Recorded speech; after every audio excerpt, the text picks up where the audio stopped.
Hello everyone, तो स्वागत है आपका एक और नए वीडियो में। और ये वीडियो खास है और हर साल मैं वीडियो बनाता हूँ जितना जल्दी हो सके पेपर के बाद। और ये वीडियो में हम बात करेंगे आज का जो बोर्ड का पेपर हुआ था आपका बायोलॉजी का, उसके बारे में। ठीक है, उसको डिस्कस करेंगे, बेसिकली उसके आंसर्स देखेंगे क्या क्या रहते हैं। अब ये पेपर मैंने फटाफट लिया, 1:30 बजे पेपर खत्म हुआ, स्कूल के बाहर से मैंने फोटो खींची, फटाफट से खाना वाना खाया, देन ये चीजें हमने सेटअप करी कि आंसर इसके क्या क्या हो सकते हैं। ठीक है, तो चलो शुरू करते हैं बिना टाइम वेस्ट करे। तो पहला जो क्वेश्चन है वो क्या है, पीबीआर जो फ्रिक्वेंटली यूज होता है, ये क्लोनिंग वेक्टर है पीबीआर ना, vector for cloning gene E coli इजन क्या है, ये क्या है, पीबीआर 322 क्या है, मोडिफाइड बैक्टीरियल प्लाज्मिड है। ठीक है, ओरिजिनल तो ये होता नहीं है, वायरल जीनोम होता नहीं है, ट्रांसपोजॉन्स ये होता नहीं है, ट्रांसपोजॉन तो कुछ और ही होता है, और ये आर्टिफिशियल प्लाज्मिड होता है। ठीक है, तो पीबीआर 322 इसका आंसर क्या है, मोडिफाइड बैक्टीरियल प्लाज्मिड। ठीक है, देन आता है हमारे पास the given graph shows the range of variation among population members. अब यहां पे क्या शो कर रहा है, वो एक यहाँ पे ग्राफ शो कर रहे हैं। ठीक है, जो हमें क्या बता रहे हैं, range of variation among population members, मतलब एक पॉपुलेशन में कुछ मेंबर्स की उसमें वेरिएशन को शो कर रहे हैं for a trade determined by multiple gene. ठीक है, एक पर्टिकुलर ट्रेड है वो डिटरमाइन होता है मल्टीपल जीन से, और वो पॉपुलेशन में कुछ मेंबर्स के अंदर प्रेजेंट है। If this population is subjected to disruptive selection for several generation, which of the following disruption is more likely to result. अब देखो, जो डिसरप्टिव सिलेक्शन होता है वो क्या फेवर्स करता है, एक्सट्रीम ट्रेड्स और इंटरमीडिएट ट्रेड्स। ठीक है, एक्सट्रीम ट्रेड्स को ज्यादा फेवर करता है कौन, disruptive selection, more than intermediate traits, leading to bimodal destruction. अब ये बेसिकली यहाँ पे हमें ये इवोल्यूशन का क्वेश्चन है, और यहाँ पे बाई मॉडल कौन सा आ रहा है, ये वाला आ रहा है। ठीक है, एक ये और ये, मतलब इसमें आप क्या देख रहे हो, टू पीक्स देख रहे हो at the extreme and a dip in the middle. ये मिडल में क्या है, डिप है। तो ये जो ये वाला ग्राफ है, सी वाला ग्राफ, ये हमें सबसे ज्यादा शो कर रहा है क्या, डिसरप्शन को शो कर रहा है, क्योंकि डिसरप्शन जो होता है वो फेवर्स करता है एक्सट्रीम ट्रेड को ओवर इंटरमीडिएट ट्रेड्स। इंटरमीडिएट्स मतलब जो साइड के हैं, इंटरमीडिएट्स मतलब जो साइड के हैं, बेसिकली ये वाला और ये वाला। ठीक है, अब ये एनसीईआरटी का है। ठीक है, डायरेक्टली क्वेश्चन उससे आया है डायग्राम से। Then which of the following immune system component does not correctly match with the respective role. तो कौन सा करेक्टली मैच नहीं है, तो इंटरफेरॉन है। इंटरफेरॉन जो होता है वो सिक्रीट होता है किससे, वायरस इन्फेक्टेड सेल्स से, और ये प्रोटेक्ट करता है नॉन इन्फेक्टेड सेल्स को फॉर फर्दर वायरल इन्फेक्शन। सही है ये। ठीक है, मैक्रोफेज जो होते हैं वो फेगोसाइटिक सेल होते हैं, बट यहाँ पे लिखा है म्यूकस सिक्रेटिंग सेल, तो ये तो हो गया हमारा गलत। बाकी बी लिम्फोसाइट एंटीबॉडीज बनाते हैं, आईजी आपको कोलेस्ट्रॉल में मिलता है, ये सही है हमारे। ठीक है, तो इसका आंसर हो गया बी। देन हमारे पास आता है during the process of oogenesis, female में oogenesis होता है, तो उसमें जो प्राइमरी oocyte होता है वो क्या बनाता है, result in the formation of the following. तो क्या बनाता है, जो प्राइमरी oocyte है वो डिवाइड होकर क्या बनाता है, अनइक्वल डिवीजन करता है पहले तो, क्योंकि उसमें आपको पता है एक छोटा सेल बनता है जिसे पोलर बॉडी बोलते हैं, और एक बड़ा सेल बनता है जिसे क्या बोलते हैं, सेकेंडरी oocyte बोलते हैं। ठीक है, तो यहां पे क्या होगा, स्मॉलर हैप्लॉइड सेकेंडरी oocyte लिखा है, और लार्ज पोलर नहीं, लार्ज नहीं होता, अनइक्वल डिवीजन होता है। ठीक है, अनइक्वल सेल डिवीजन होता है, लार्ज हैप्लॉइड सेकेंडरी oocyte बनेगा और स्मॉल हैप्लॉइड पोलर बॉडी बनेगा। तो ये क्या हो गया हमारा, सही हो गया। ये गलत है क्योंकि यहाँ पे लार्ज हैप्लॉइड पोलर बॉडी दे रही है और इक्वल डिवीजन तो होता ही नहीं है। तो ये हमारा हो गया चौथा क्वेश्चन। देन आता है एक प्लांट है, ड्वार्फ प्लांट है, छोटा प्लांट है, उसको आपने ट्रीट किया किससे, जिबरलिक एसिड से, जिबरलिक एसिड से। ठीक है, हार्मोन है उससे ट्रीट किया। तो एक जो ड्वार्फ प्लांट था उसको आपने हार्मोन से ट्रीट किया तो वो लंबा हो गया। ठीक है, था वो ड्वार्फ प्लांट, जेनेटिकली वो ड्वार्फ है, बट लेकिन उसको ट्रीट किया हमने किससे, गिबरलिन से, तो वो बड़ा हो गया। ठीक है, बड़ा हो गया। अब हमने उसको ट्रीट किया एक टॉल प्लांट के साथ, जो जेनेटिकली टॉल प्लांट है उसके साथ, तो हमें वो पूछ रहे हैं एफएन जनरेशन कैसी होगी। तो सिंपल से ड्वार्फ प्लांट जो था उसको हमने टॉल बना दिया हार्मोन की मदद से, बट जेनेटिकली तो उसके अंदर स्मॉल टी ही होगा ना, जेनेटिकली तो ड्वार्फ ही है, और एक टॉल प्लांट है कैपिटल टी। तो इसके बीच में जब क्रॉस कराएंगे तो हमने एफ1 जनरेशन देखी, एफ1 जनरेशन में सारे प्लांट क्या मिले, मुझे टॉल मिले। देन आता है out of the following select the correct match. तो करेक्ट मैच में मेरे पास आता है ट्रांसजेनिक काउ जो है वो ह्यूमन बीटा लिखा है यहाँ पे, एक्चुअल में अल्फा होता है लैक्ट एल्बुमिन, तो ये हो गया गलत। ठीक है, एलिसा जो होता है एंजाइम लिंक्ड इम्यूनोसॉर्बेट एसे, जो एड्स के लिए यूज होता है, डिटेक्शन के लिए एंटीबॉडी एंटीजन इंटरेक्शन होता है, एकदम सही है ये। ठीक है, corn borer cry second AB नहीं, क्राई सेकंड एबी नहीं होता, क्राई 1 एबी जीन होता है कॉर्न बोरर के लिए। और कॉटन प्लांट जो रहता है उसके लिए मिलोडिगाइन इनकॉग्निशन नहीं रहता है, मिलोडिगाइन इनकॉग्निशन इन्फेक्ट करता है टोबैको प्लांट की रूट्स को। तो आंसर हो गया बी। अब from the following information drug और टोबैको की इंफॉर्मेशन दे रखी है, तो आपको करेक्ट स्टेटमेंट देखना है। अब कोकेन जो होता है वो पेशेंट को दिया जाता है आफ्टर सर्जरी, नहीं भाई, ठीक है। Chewing tobacco lower blood pressure करता है, नहीं भाई। बार्बिचुरेट जब देते हैं गिवन टू क्रिमिनल ताकि वो सच बोल सके, नहीं, ठीक है। मॉर्फिन जो होता है, हाँ, वो पर्सन को दिया जाता है ड्यूरिंग सर्जरी और ये पेन किलर और सिडेटिव की तरह काम करता है, इसलिए मॉर्फिन दिया जाता है किसको, पर्सन जो सर्जरी में जा रहे हैं। अब इंडिया में ये हमने लाइव क्लास में करा था, अगर आपको याद होगा, इंडिया की 2.4% होती है वर्ल्ड लैंड एरिया के अकॉर्डिंग, ठीक है। बट लेकिन जो ग्लोबल स्पीसीज डाइवर्सिटी है वो 8.1 है, मतलब बहुत ज्यादा डाइवर्सिटी है। ये तो डाटा वाला क्वेश्चन है, ठीक है। अब name the micro that is used to bio control agent for controlling pest bacterial butterfly caterpillar. तो बटरफ्लाई कैटरपिलर को मारता कौन सा बायो कंट्रोल एजेंट है, तो इसका आंसर है बैसिलस thuringiensis, जिसे बोलते हैं बीटी। आपको पता होगा बीटी जो होता है वो क्या करता है, टॉक्सिन रिलीज करता है। ये टॉक्सिन इनएक्टिव होता है, देन ये एक्टिव होता है। टॉक्सिन कैटरपिलर के गट में जाता है, वहां पे एक्टिव होके इसे मार देता है, ठीक है। Then study the table given below, show the relationship between organism, its trophic level and kind of food chain it's belong to। तो ये ऑर्गेनिज्म हो गया, ट्रॉपिक लेवल हो गया, फूड चेन हो गया। तो ईगल है, ईगल जो होती है वो ग्रेजिंग फूड चेन में आती है, सबसे ऊपर हो जाएगी, टॉप कार्निवोर हो जाएगी, क्योंकि ईगल को तो कौन खाएगा ना। देन अर्थवॉर्म आ जाएगा, ये प्राइमरी कंज्यूमर है, ठीक है, और ये फीड कर रहा है डिट्रिटस पे, मतलब जो डेड और डेड मैटर है उस पे क्या है, उसको खा रहा है ये। और फ्रॉग क्या हो गया, यहाँ पे ग्रेजिंग के अंदर आ रहा है और सेकेंडरी कंज्यूमर है, क्योंकि इंसेक्ट को खा रहा है। इंसेक्ट प्राइमरी कंज्यूमर है क्योंकि ये प्रोड्यूसर को खा रहा है, मतलब पेड़ पौधों को खा रहा है ये, ठीक है ना। बात समझ रहे हो ना, पेड़ पौधे हैं पहले, फिर इंसेक्ट है, तो इंसेक्ट खा रहा है पेड़ पौधों को, तो पेड़ पौधे होते हैं प्रोड्यूसर, इंसेक्ट क्या हो गए, प्राइमरी कंज्यूमर हो गए, ठीक है। और इंसेक्ट को खाने वाला क्या हो गया, सेकेंडरी कंज्यूमर, तो फ्रॉग सेकेंडरी कंज्यूमर हो गया। तो आंसर इज ए, ठीक है। देन हमारे यहाँ पे इतने सारे क्वेश्चन हो गए। देन 11th क्वेश्चन पे आते हैं। अब ये है what are mini satellite. Mini satellite क्या होते हैं, तो सिंपल सा आंसर इसका short non coding repetitive sequence, important है, एनसीईआरटी की लाइन है ये। Forming a large portion of a eukaryotic genome, ठीक है, नॉन कोडिंग होता है ये, जो प्रोटीन नहीं बनाता basically. Choose the option that correctly describe the gynoecium of Michelia. Gynoecium मतलब फीमेल जो रिप्रोडक्टिव पार्ट होता है, तो मल्टी कार्पिलरी होता है। मल्टी कार्पिलरी मतलब बहुत सारे कार्पल होते हैं, और एपोकार्पस होता है। एपोकार्पस मतलब फ्री रहता है ये, ठीक है, ये सब पता होगा आपको यार, ठीक है, सिंपल चीज है। देन एसर्शन रीजनिंग आते हैं। एसर्शन रीजनिंग में 13 वाला क्वेश्चन है, एक पीस ऑफ डीएनए है, उसको इंसर्ट करना है into an alien organism, generally does not replicate if not inserted into a chromosome. मुझे एक पीस ऑफ डीएनए को डालना है किसी एलियन ऑर्गेनिज्म के अंदर, बट वो एलियन ऑर्गेनिज्म के अंदर तब तक रेप्लिकेट नहीं करेगा जब तक कि वो उसे क्रोमोसोम के साथ ना डाला जाए। तो आंसर पहला वाला सही है, एसर्शन सही है। रीजनिंग क्या है, chromosome have specific sequence, chromosome में स्पेसिफिक सीक्वेंस होता है जिसे बोलते हैं ORI. ORI is origin of replication, जहां से डीएनए रेप्लिकेशन स्टार्ट होता है। तो ये दोनों सही है, तो करेक्ट एक्सप्लेनेशन हो गया ए का, रीजन करेक्ट एक्सप्लेनेशन एसर्शन का। देन आता है स्विच चीज जो होता है उसमें बड़े होल्स रहते हैं क्योंकि लार्ज प्रोडक्शन होता है CO2 का, उसकी वजह से। पहला तो सही हो गया। It is ripen bye growing a specific fungi, नहीं, ये राइपन होता है एक बैक्टीरिया की मदद से जिसे बोलते हैं प्रोटियोबैक्टीरियम, ठीक है। देन आता है 15, तो सी उसका आंसर हो गया, ठीक है, ए सही बी गलत, मतलब रीजन गलत। Human male is refer to as heterogametic. Heterogametic होते हैं क्योंकि XY होता है, XY होता है मतलब ये दो डिफरेंट टाइप के गैमेट्स प्रोड्यूस करते हैं। एक स्पर्म में Y होगा तो दूसरे स्पर्म में X होगा, तो दो डिफरेंट टाइप के गैमेट्स प्रोड्यूस हो रहे हैं, मेल करता है, तो इसलिए हेट्रोगैमेटिक बोलते हैं। The male produce million of sperm of same kind, नहीं, सेम काइंड के कहां से होते हैं, अलग अलग टाइप के होते हैं ना गैमेट्स, स्पर्म, तो ठीक है, तो ये गलत हो गया, सी इसका आंसर हो गया। Replication of DNA take place S phase में रेप्लिकेशन होता है, सही बात है, ठीक है, ऐसा आता है G1S देन G2 फेज, तो एस फेज में डीएनए का रेप्लिकेशन होता है। फिर डीएनए रेप्लिकेशन और जो सेल डिवीजन साइकिल होता है वो हाईली कोऑर्डिनेटेड होता है, ये भी सही है, बट लेकिन ये एक जनरल स्टेटमेंट है, तो करेक्ट एक्सप्लेनेशन ये इसका नहीं है, दोनों सही है, बट इसका आंसर बी हो जाएगा।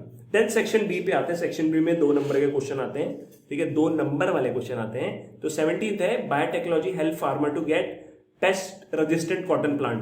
बायोटेक्नोलॉजी की मदद से हम पेस्ट रेजिस्टेंट कॉटन प्लांट को बना पाते हैं। अब explain the technique adopted along with its mode of action. तो कौन सी टेक्निक इन्होंने अडॉप्ट करी है, ठीक है, इन्होंने जो टेक्निक अडॉप्ट करी है वो है बीटी कॉटन की टेक्निक। इसमें क्या होता है, जेनेटिकली फाइट करते हैं to express a gene from Bacillus thuringiensis. एक बीटी बैक्टीरिया होता है, उसके अंदर से एक जीन को निकालते हैं, उस जीन को कॉटन प्लांट के अंदर डाल देते हैं। तो जब कॉटन प्लांट के अंदर डाल देते हैं तो वो हो जाता है बीटी कॉटन।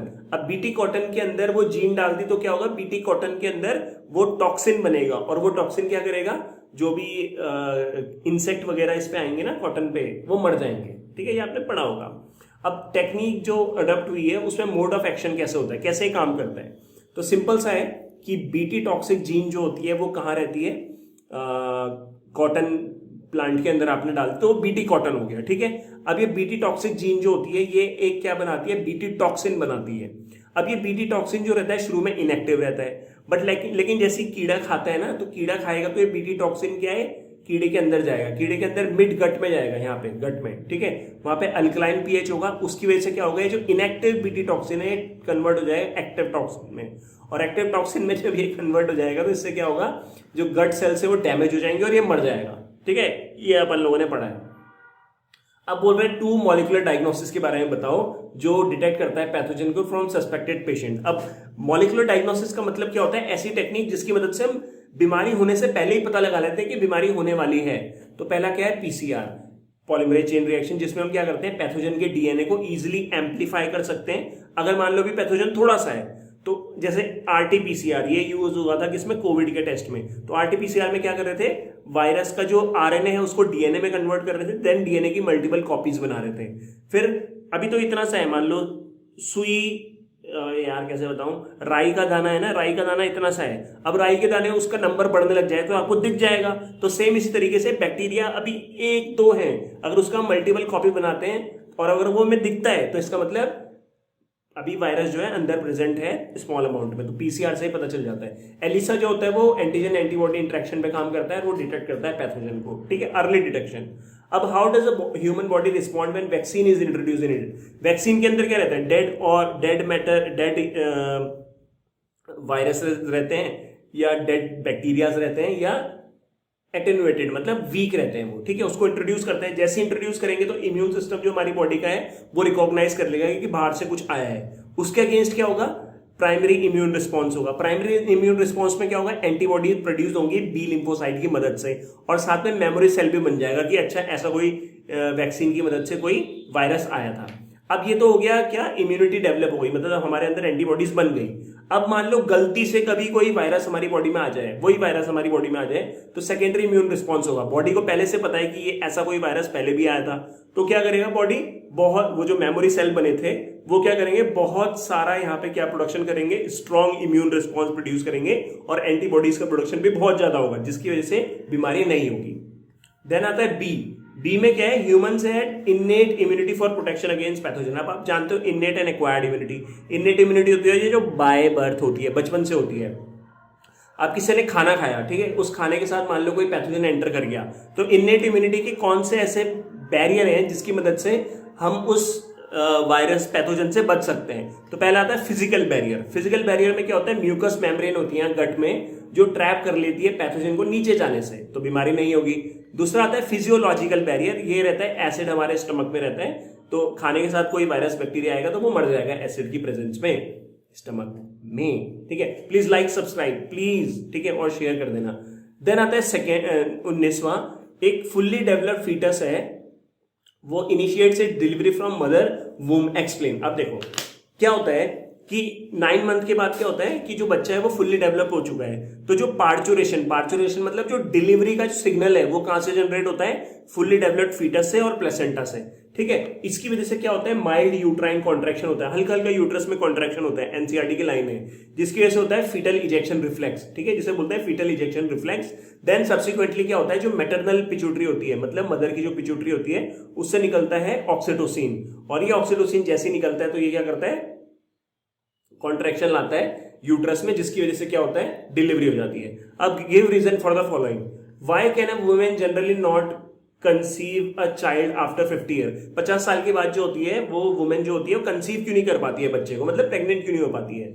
एक तो मीनोपॉज हो जाता है। मीनोपॉज होने से क्या होता है जो नंबर ऑफ फंक्शनल एग हैं वो कम हो जाते हैं। दूसरा क्या होता है, हार्मोन का लेवल कम हो जाता है, ईस्ट्रोजन प्रोजेस्टेरॉन जो होते हैं वो कम हो जाता है, जिसकी वजह से मेंस्ट्रुअल साइकिल भी खत्म हो जाती है और उसकी वजह से एग्स का रिलीज नहीं होता, ओव्यूलेशन वगैरह नहीं होता है। ठीक है, तो ये प्रॉब्लम रहती है। देन पोलर बॉडी जो फॉर्म्ड होती है वो oogenesis में फॉर्म्ड होती है, बट स्पर्मेटोजेनेसिस में तो पोलर बॉडी बनती नहीं है।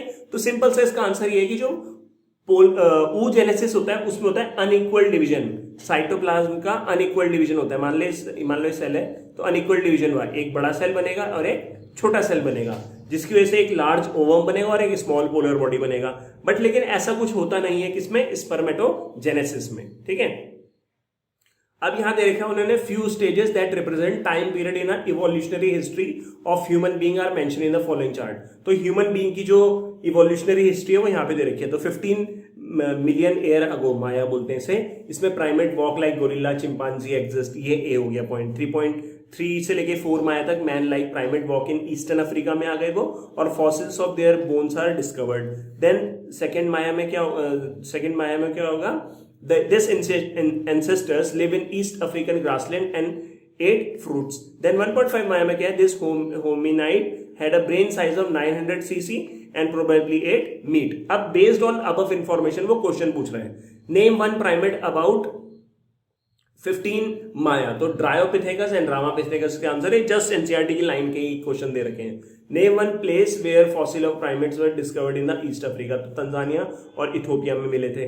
Name the ancestor that live in East Africa grassland about 2 MYA, तो ऑस्ट्रेलोपिथेकस है। Name the hominid that are found about 1.5 MYA which is Homo erectus, जो सीधे चलते थे। ठीक है, तो ये क्वेश्चन तो बेसिकली यार याद होगा तभी हो पाएगा। ठीक है, देन आता है 21, right the scientific name of fruit fly, it is called Drosophila मिलानोगैस्टर।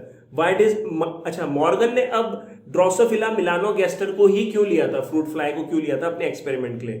ठीक है, तो इसके 2 रीजन है, एक तो है शॉर्ट लाइफ स्पैन, मतलब 2 वीक का लाइफ स्पैन होता है इसका, allowing multiple generation to quick study, ज्यादा से ज्यादा जनरेशन बनेगी छोटे टाइम में तो जल्दी से स्टडी कर पाएंगे।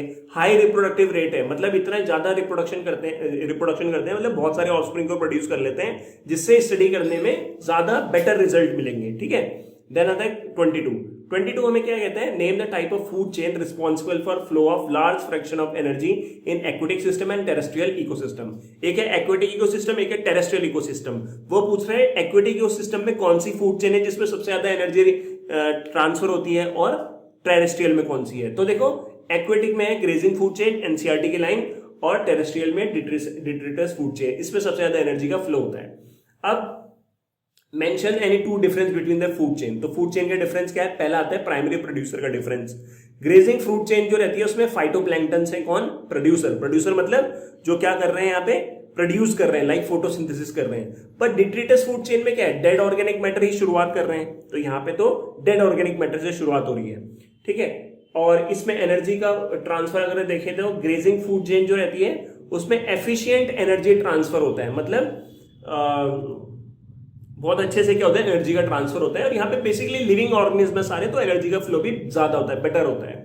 और डिट्रिटस जो रहता है उसमें एफिशिएंसी जो है एनर्जी ट्रांसफर की वो कम रहती है। क्यों, बिकॉज यहाँ पे बहुत सारे डीकंपोजर्स रहते हैं, तो डीकंपोजर्स की जो चेन है वो ज्यादा लंबी है, तो उतना एनर्जी का फ्लो प्रॉपरली नहीं हो पाता है।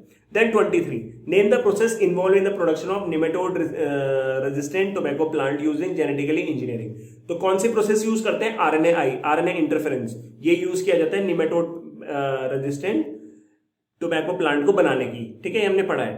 Explain the strategy attempted to develop such plant, तो स्ट्रेटेजी क्या है, देखो हमें क्या करना है, specifically specific gene is silence using RNA एक टेक्निक होती है, नोवल टेक्निक है, नई टेक्निक है, जिसकी मदद से हम क्या करते हैं, एक पर्टिकुलर निमेटोड की स्पेसिफिक जीन को क्या कर देते हैं, साइलेंस कर देते हैं। कैसे साइलेंस करते हैं, हम क्या करते हैं, एक डबल स्ट्रैंडेड आरएनए बनाते हैं। कैसे, बाहर से एक डीएनए डालते हैं, डबल स्ट्रैंडेड डीएनए, वो क्या करता है, निमेटोड के एमआरएनए के साथ जुड़ता है, निमेटोड के एमआरएनए को वो डबल स्ट्रैंडेड आरएनए बना देता है। डबल स्ट्रैंडेड आरएनए इतना ज्यादा स्टेबल होता है कि उसकी वजह से प्रोटीन का फॉर्मेशन नहीं होता, और प्रोटीन का फॉर्मेशन जब नहीं होता तो निमेटोड आगे ग्रो नहीं कर पाता और उसकी डेथ हो जाती है।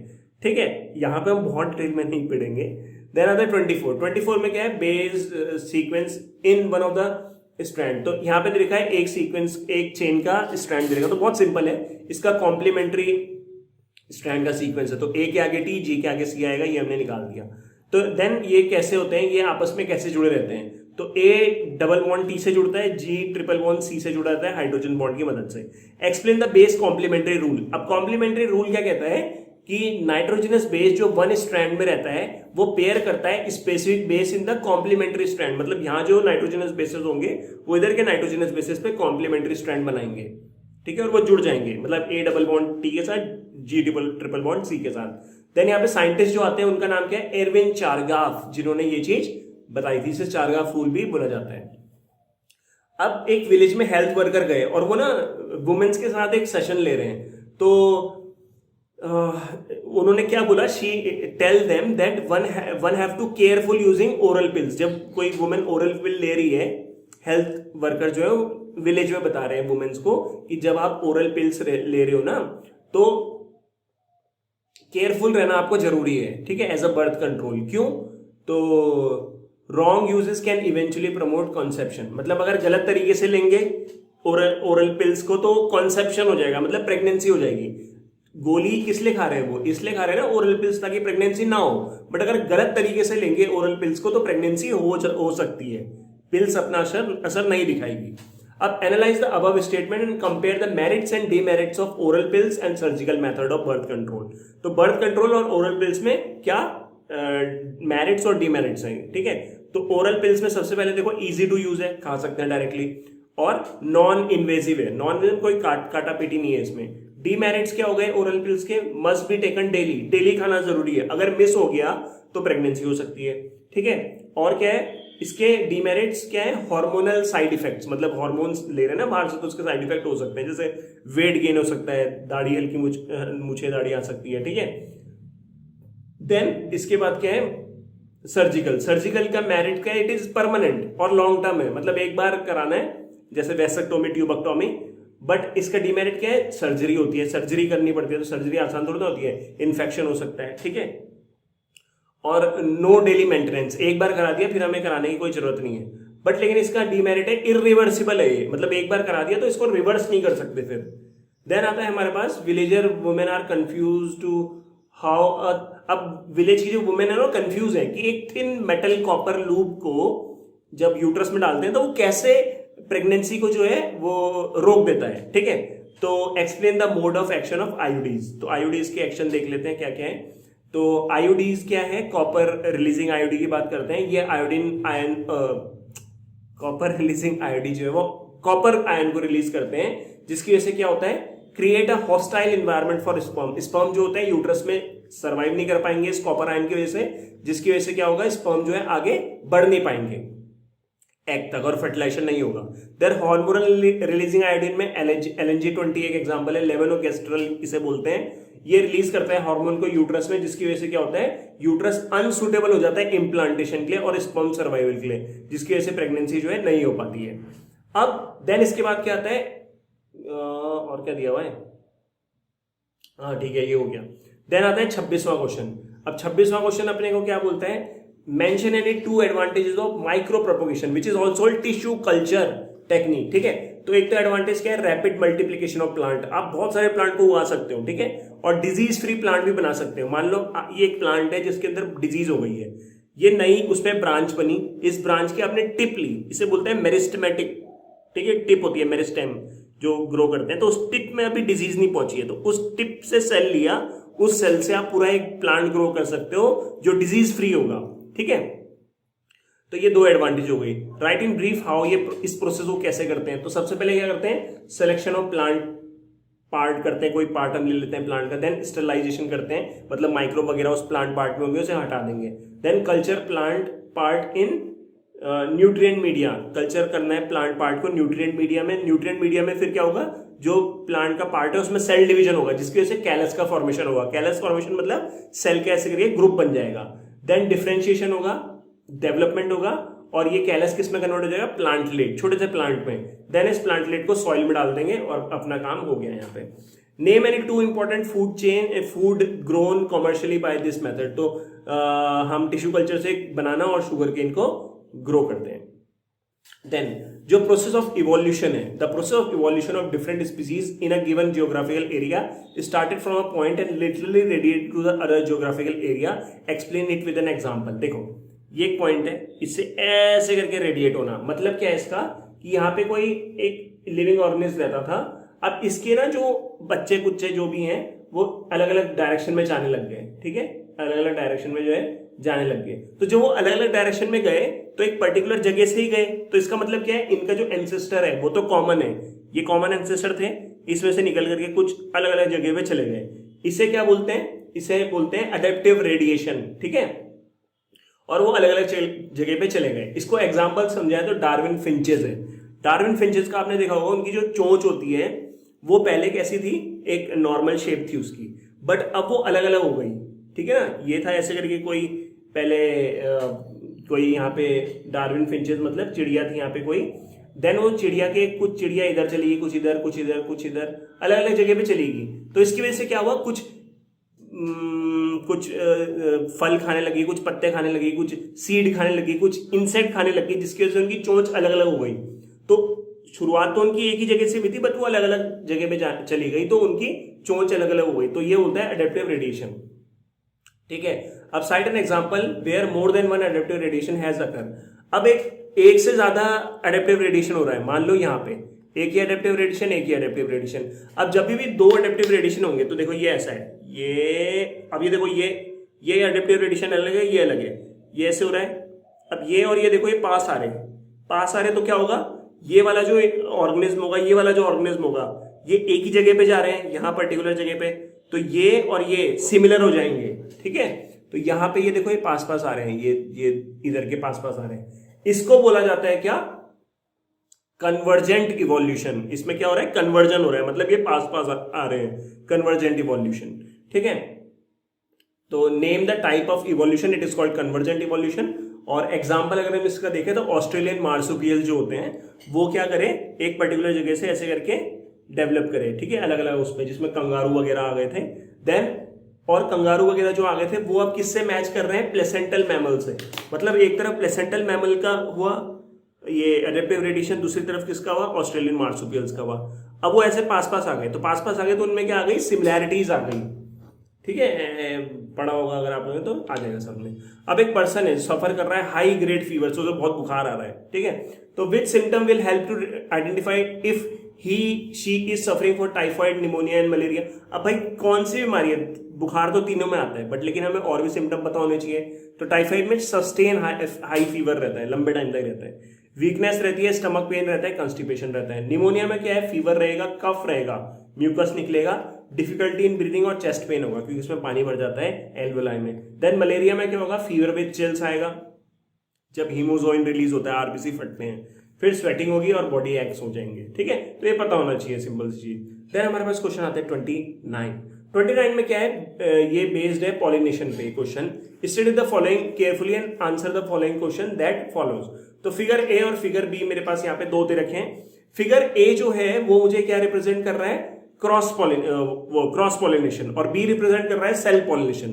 बट यहाँ पे साइंटिफिकली पूछा है तो मैं क्या बोलूंगा, it is called geitonogamy. Geitonogamy मतलब transfer of pollen grain from one flower to another flower in a same plant, plant तो सेम है, ठीक है। और इसमें क्या हो रहा है, ऑटोगैमी। ऑटोगैमी क्या होता है, एक ही फ्लावर के अंदर उसी से पॉलन ग्रेन निकले, उसी के स्टिग्मा में गिरता है, इट इज कॉल्ड ऑटोगैमी, ठीक है। Mention two condition necessary for the process occurring in the figure B. अब यहाँ पे फिगर बी में होने के लिए नेसेसरी कंडीशन क्या होनी चाहिए मतलब ऑटोगैमी होने के लिए एक तो एंथर और स्टिग्मा को मैच्योर होना पड़ेगा सेम टाइम पे, ठीक है।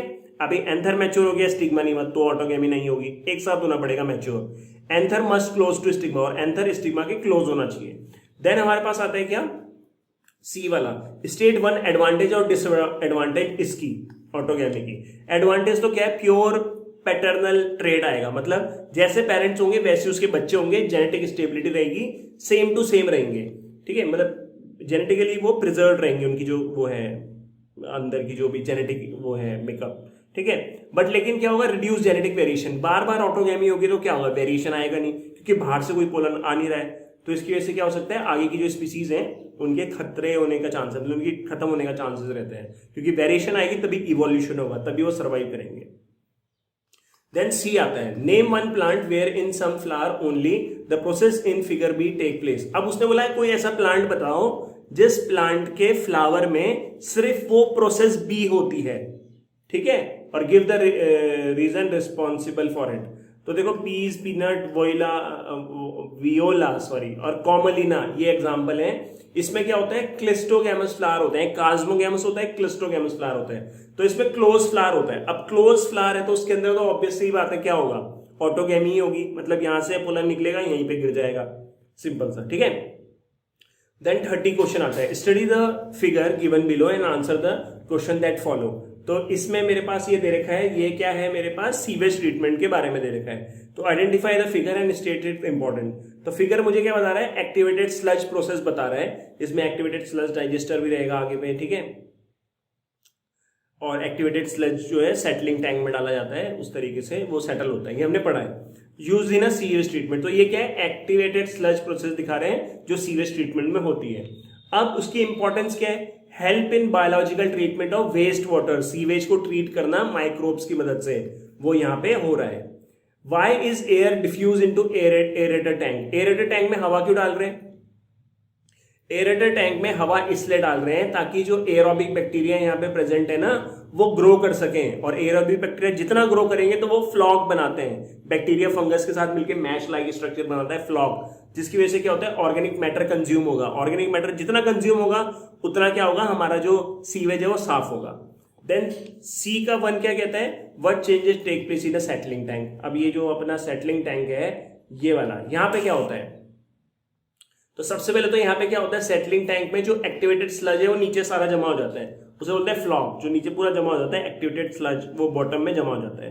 फिर ये जो एक्टिवेटेड स्लज है इसको रिटर्न बैक कर देते हैं कहां पे, ये देखो रिटर्न बैक कर रहे हैं कहां पे, ये एरेटर टैंक में, इस एरेटर टैंक के अंदर एज अ इनोकुलम, ये हमने पढ़ा है, ठीक है, रास की मदद से। रास इज रिटर्न एक्टिवेटेड स्लज, ये फालतू वैसे बना रखा तुम्हें कंफ्यूज करने के लिए।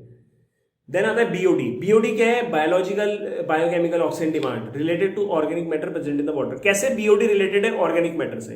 अब हाई बीओडी रहेगा, देखो ज्यादा बीओडी रहेगा तो बीओडी मतलब बायोलॉजिकल ऑक्सीजन डिमांड, मतलब मैं बैक्टीरिया हूं, मैं बैक्टीरिया क्या करता हूं, ऑर्गेनिक मैटर को खाता हूं और साफ करता हूं सीवेज को। ऑर्गेनिक मैटर ही तो गंदगी है ना, तो मैं हूं बैक्टीरिया, मुझे ऑक्सीजन चाहिए ग्रो करने के लिए, तब मैं ऑर्गेनिक मैटर को खाऊंगा। अब ऑर्गेनिक मैटर है बहुत सारा, तो मैं चाहता हूं मैं अपना नंबर बहुत सारा बढ़ा दूं, बहुत सारे ऑर्गेनिक मैटर को खाने के लिए, तो मुझे क्या चाहिए होगी, बहुत सारी ऑक्सीजन चाहिए होगी। तो बहुत सारी ऑक्सीजन चाहिए मतलब बहुत ज्यादा बीओडी है, ऑक्सीजन की डिमांड ज्यादा है। क्यों ज्यादा है, क्योंकि हाई ऑर्गेनिक मैटर है, मतलब ज्यादा पॉल्यूशन है। तो ऐसे पता चलता है बीओडी जितना कम होगा उतना साफ रहेगा।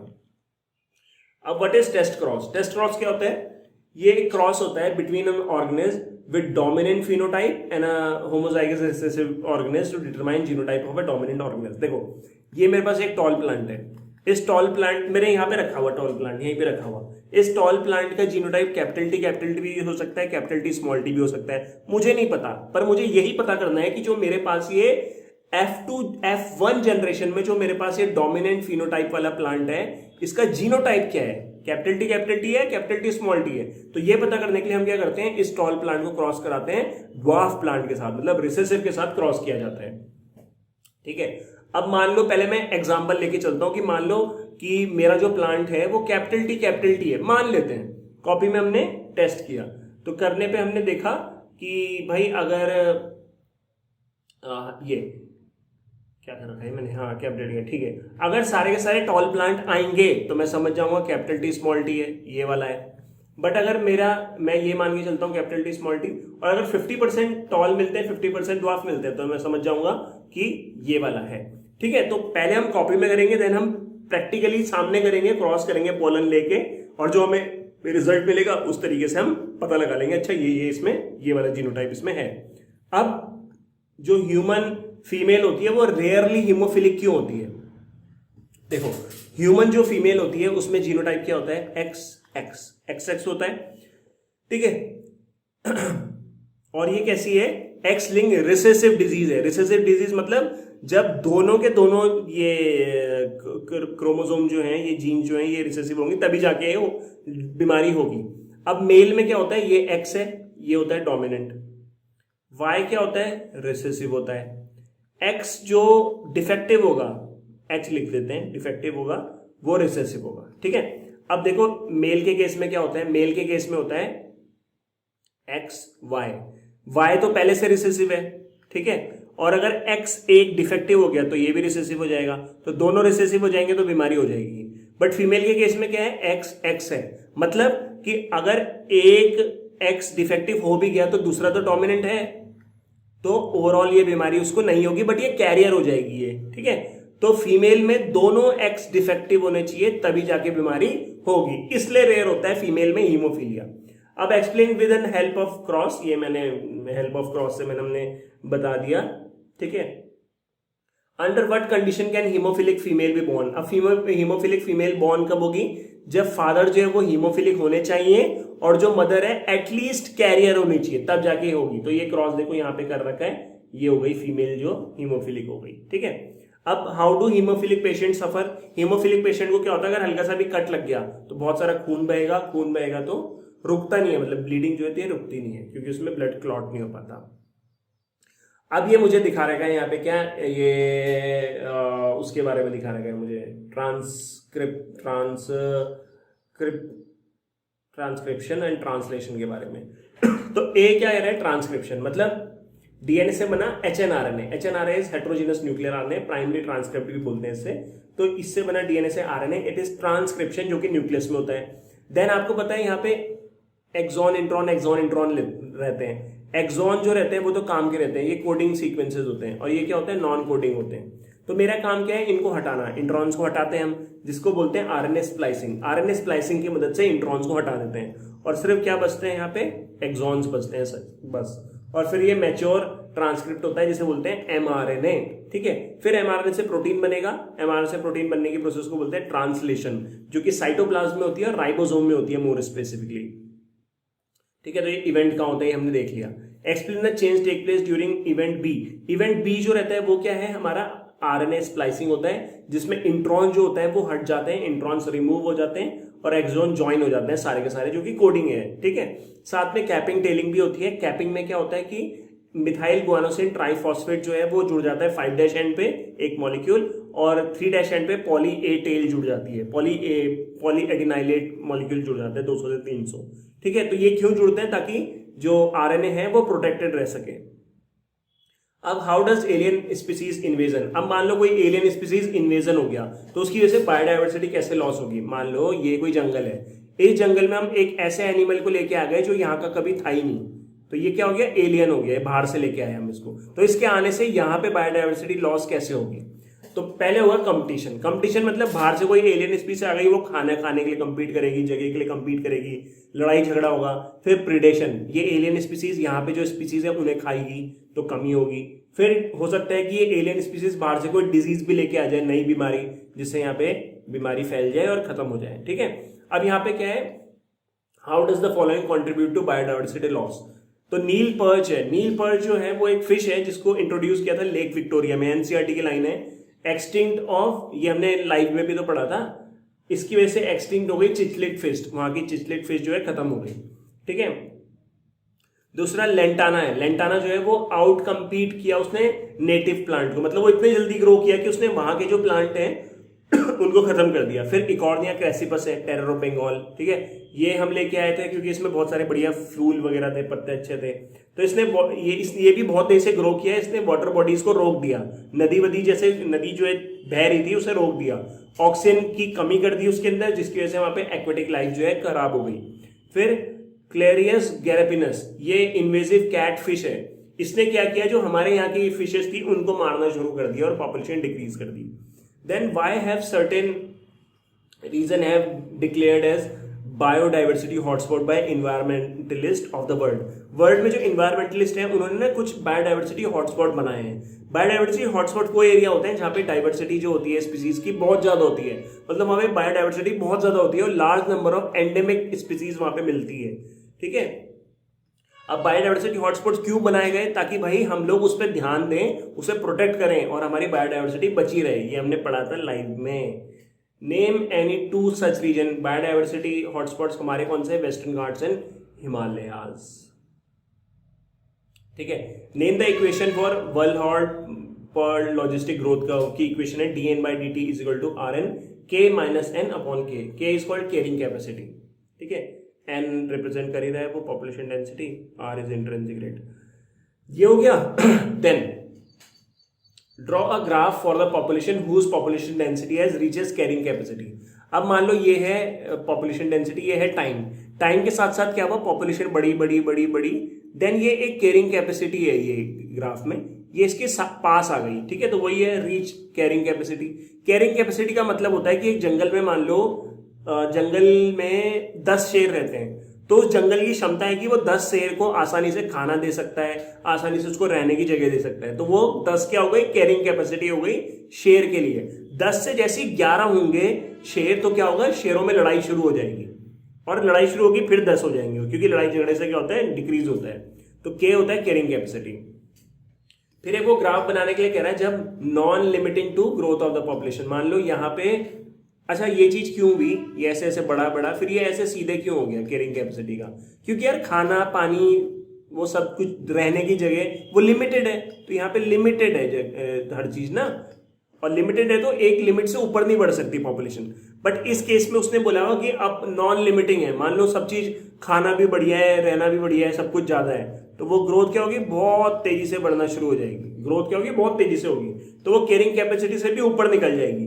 तो अब वो बोल रहा है कि रियलिस्टिक कौन सा ग्राफ है, तो रियलिस्टिक ये वाला ग्राफ है, कैरिंग कैपेसिटी वाला। क्यों, क्योंकि भाई हर चीज की लिमिट है, खाने की लिमिट है, रहने की लिमिट है, हर चीज लिमिटेड अमाउंट में है ना, ठीक है। और ये हो गया इसका एक्सप्लेनेशन। स्टडी करो इस डायग्राम को, तो डायग्राम एनसीईआरटी का है। ए स्पर्मेटोजोआ है, बी स्पर्मेटिड है, सी सर्टोली सेल है, डी स्पर्मेटोगोनिया है, ठीक है।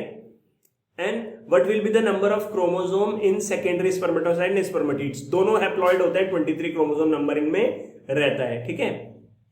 Explain the term spermiogenesis and spermiation, तो स्पर्मियोजेनेसिस लास्ट स्टेप होता है स्पर्मेटोजेनेसिस का, जिसमें स्पर्मेटिड्स मैच्योर हो जाते हैं, स्पर्मेटोजोआ मतलब स्पर्म में, और स्पर्मिएशन का मतलब क्या होता है, जब स्पर्म जो होता है रिलीज होता है सर्टोली सेल से, कहां से, in the lumen of seminiferous tubule से बाहर आ जाता है, उसको स्पर्मिएशन प्रोसेस बोलते हैं। देन हमारे पास क्या है, study the following, study the figure given below showing initial stage in the formation of female gametophyte. Female gametophyte मतलब हमारा जो एम्ब्रियो सैक है उसका फॉर्मेशन दिखा रखा है, आंसर करो इसका। तो पहले ये माइक्रोपेलर एंड इधर चलाजल एंड होता है, ठीक है, सब हमको पता है। तो वो बोल रहा है पी को आइडेंटिफाई करो। ये बड़ा सा क्या होता है, मेगास्पोर मदर सेल होता है। मेगास्पोर मदर सेल डिवाइड करता है तो 2 सेल बनाता है, जिसे बोलते हैं मेगास्पोर डायाड। फिर ये और डिवाइड करता है तो 4 सेल बनते हैं, जिसे बोलते हैं मेगास्पोर टेट्राड, ठीक है। What kind of division does cell P and P undergo to form Q, तो कौन सा सेल डिवीजन हो रहा है, मियोसिस हो रहा है, और यहाँ पे हैप्लॉइड सेल जो है बन जा रहे हैं। How many Q cells form the embryo cell, how many Q cells form the, अच्छा हाँ, कितने क्यू सेल्स जो होंगे यहाँ पे, कितने हैं, 1 2 3 4, तो कितने सेल्स हैं जो एम्ब्रियो सैक को बनाएंगे। तो होता क्या है, 4 सेल्स तो यहाँ पे बनते हैं, 4 मेगास्पोर बनते हैं, पर 4 में से 3 मेगास्पोर क्या होते हैं, डीजनरेट हो जाते हैं, सिर्फ 1 मेगास्पोर बचता है, और 1 मेगास्पोर एम्ब्रियो सैक को बनाता है। तो इसे बोलते हैं क्या, मोनोस्पोरिक डेवलपमेंट। एनसीईआरटी की लाइन है ये, ठीक है। How many free nuclear mitotic division will the functional megaspore undergo form embryo sac, तो 3 फ्री न्यूक्लियर माइटोटिक डिवीजन होते हैं, जिसकी वजह से 8 न्यूक्लियाई बनते हैं। तो क्या बनता है एम्ब्रियो सैक, 7 सेल्ड 8 न्यूक्लिएटेड हो जाता है ये, ठीक है। डिस्क्राइब करें तो यहाँ पे एग एपरेटस मिलता है, जिसमें एक एग 2 सिनर्जिड्स होते हैं, बीच में एक सेंट्रल सेल होता है, जानते हो, 2 पोलर न्यूक्लियाई होते हैं, नीचे 3 एंटीपोडल सेल्स होते हैं। तो thank you so much for watching. ये हो गया है हमारा इस साल का पेपर खत्म, ठीक है। तो प्लीज लाइक करना, सब्सक्राइब करना, प्लीज सब्सक्राइब करना जल्दी जल्दी यार, 1 लाख करा दो, और इस वीडियो पे कम से कम 100 लाइक दे देना।